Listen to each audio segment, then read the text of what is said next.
What's going on, guys? This is Ryan with RK Outpost, and we are now nearly a week after release of Star Wars Squadrons, something that could have been an opportunity to get people interested in something from Disney Star Wars for the first time in a long time, and what should have been a simple story that puts you in the cockpit of your favorite Star Wars starfighter. Instead, we are talking about identity politics and pronouns. Specifically, almost all of this was kicked off by one tweet, because sometimes that's all it takes, is for you to expose to everyone, people who would have no idea who you were otherwise, the type of person you are and the type of thing you push. And that's exactly what we had from Mitch Dyer. Now, I want to show you the tweet in question. We talked about it a little bit on a video I made a few days ago. But this is from Mitch Dyer. On the release day of Star Wars Squadrons, when there are people that are actively going to go out and get this because they've heard it actually seems pretty good.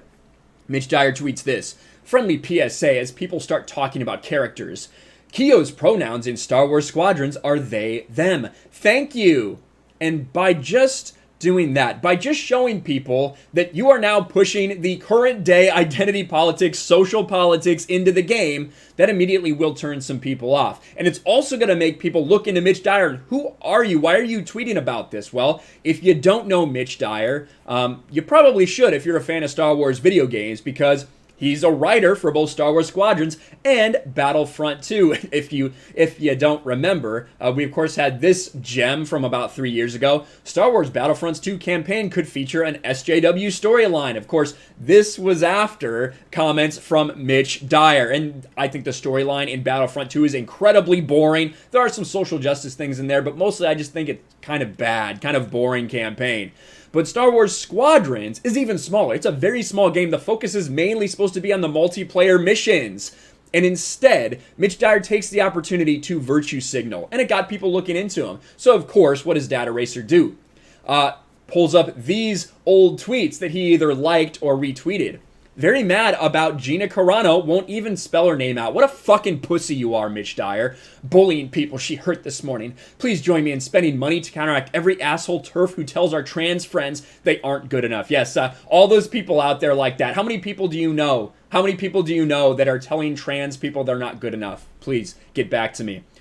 Gina Carano mocks pronouns, openly transphobic, anti-BLM, anti-mask, Trump supporter, blocks people trying to educate her, is an overall horrible person. Mitch Dyer, someone who works with Lucasfilm, retweets that. Of course they do. This one he likes, just says, get fucked. Din Djarin normalizing purses for men as it should be. That has some different different things related to it, but if you've ever taken a look at Mitch Dyer, you might understand why he would tweet something like that. And then look at all the stuff he's tweeted in the past. He is obsessed with anyone on the right. And any person who uses the word Nazi to describe anyone today is insane, to be quite honest with you. Look at this. When Nazi supporters tell you punching Yahtzees is not okay, calmly look at them with pity and say, nah, punching Yahtzees is actually dope. That's fair. I think it was easier to take it lightly in the 30-odd years of Star Wars fandom where Yahtzees weren't such a prominent contemporary problem we live with. These are the type of people that are in charge of your games. These are the type of people that are pushing in identity politics and telling you how important they are, even when they barely make it a part of the game, right? This is barely in this game. I want to show you guys where it comes up. In fact, so this is not Math Isn't My Best Subject here, who talks a little bit about Kyo. And here is the only line where it's used in-game. Look at the screen cap from below, where Frisk tells him, I know it sounds wild, but when Kyo has a hunch, they're usually right. That's about the only time we can find where the pronouns they, them are actually used in this Star Wars story, but they go and make a big deal about it. We need to get representation for they, them people. And it is played by Bex Taylor Klaus, who is a former lesbian who now identifies as non-binary. And as it does seem to be the case with a lot of this, it seems to be flavor of the week. Well, I was a lesbian, now I identify as they, them. Whatever, I don't understand it.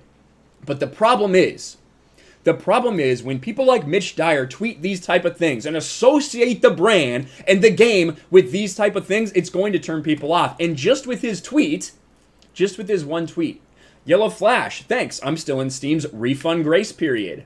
Ninja Knight, hard pass in the game now, and I'll be telling everyone I know about the nonsense injected into the game. Alpha says, well, there goes any vague interest I had. Black Sage D. Nobody buys Star Wars games in order to find out a character's pronouns, you virtue signaling clown. That pretty much makes the case for me not to ever touch this piece of shit. That's $40 saved. And it's not just on Twitter. We see the reactions on Metacritic as well. Oh, wait, I forgot I pulled this up. It should be very important. This might be the most damning tweet from Mitch Dyer. Cannot emphasize enough. Anita Sarkeesian is my hero. I can't think of many people I admire and respect more. Oh my God. That right there is maybe worse than any of the things about punching Yahtzees and about Trump supporters and things like that, because you did have all of these. Someone who wants to deplatform anyone who thinks different from them, that's who Mitch Dyer is. But when you look at the reviews, and around the 80s, right? So we got reviews for PlayStation and Xbox One as well. 81 for PC, 78 for PlayStation 4, 79 for Xbox. So, you know, middling, that's pretty much average, I would say, based on what we see from critic scores. It's an average game. Okay, it's being received okay. But when you look at the user score, it's significantly low, and I went through a lot of the comments, and I wanted to highlight some of these because a lot of them are about the identity politics injected. Disney inclusiveness is awful. Now, this is talking about the actual control and the graphics. This isn't really touching on that. This video is talking about how Mitch Dyer, specifically Mitch Dyer, has so drastically affected the sales for this game. Disney inclusiveness is awful and breaks all the affection and self-representation you could have for the characters. All characters on this game are horrible. The game's just ideological crap. Take our money while indoctrinating us. The game's not worth the money. Should be named SJW Wars Propaganda. Low quality game with politics instead of gameplay and technical features.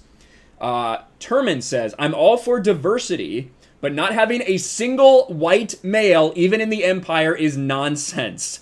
Giving a character color without personality is counterproductive and just strengthens the stereotype of minority characters being bad. Refunded it. Maybe I'll buy it on sale in the future if the bugs get fixed. Now, there have been some technical issues with this game as well, especially with the flight stick support. There's evidently a big dead zone that needs to be severely patched. But I was interested in this part, a shallow misandrist and race-baiting campaign. In a game where over half your audience is white men, you choose to make them nearly non-existent. One pilot defaulting to female pilots, which are the majority. Almost never a scene with two white guys in it, and Disney's new directive to not allow any media to be majority white. I don't mind inclusiveness. I do mind forced cultural Marxism. The non-Star Wars forced diversity destroys immersion. This isn't the Star Wars universe. And that's a lot of that's what a lot of these reviews are. Now, there's also a lot of negative reviews talking about the bugs as well. But it's definitely evident that the fact that these identity politics were put in this game have drastically affected how people have felt about it and the sales as well. When we go and we look at the top 10. This is in the UK. We haven't got any data in the US yet, but in the UK, Crash Bandicoot 4 beat it by a wide margin. And now Star Wars Squadrons is not the big game that maybe Jedi Fallen Order was, right? But the sales are 80% down. Boxed sales 80% down from Jedi Fallen Order. Now, I do think a lot of people are buying that on PC as well, but that is a significant drop-off, especially for a $40 game. Again, I think we all understand, and I even talked about in my previous video, this game was never meant to be that. It was kind of a lower budget game, meant to kind of whet the appetite of some people. A niche game that was supposed to bring you back to those old Lucasfilm days, or LucasArts days, when they had X-Wing, X-Wing versus TIE, games like that. Those are games that I loved. And I would have loved to be able to play this game, to be honest with you. I would have loved it. And it's really sad. Well, I should say it's sad. What's sad is the fact that Mitch Dyer decided to pretend like this was such a big part of the game when in reality it's not. All these little things that have to be in this story that have turned people off, that have turned people away, and people like Mitch Dyer who will continue to push their ideology into these games is sad. It's sad for Star Wars fans because we could have got something that a lot of people were excited for the first time in a while. And what should have been a game that the story really shouldn't have been a problem. These characters that you invented shouldn't really have been a problem. It should have just been so focused on the multiplayer and you feeling like you're in the cockpit of an X-Wing or a TIE Interceptor or an A-Wing or whatever you wanted. But instead, We're wrapped up in talking about pronouns. We're wrapped up in talking about Mitch Dyer's hatred of anyone who's on the right and about his love for Anita Sarkeesian. Let me know what you think about this in the comments below. Smash the like button, subscribe to the channel, ring the bell for notifications, share this video out there, and I'll talk to you later. Thanks for watching, everyone, and a huge shout out to my patrons. I appreciate you guys so much. Want to follow me on Twitter or Instagram? Check out the description below. You'll find links to my P.O. box and my Patreon as well. And I'll talk to you guys later.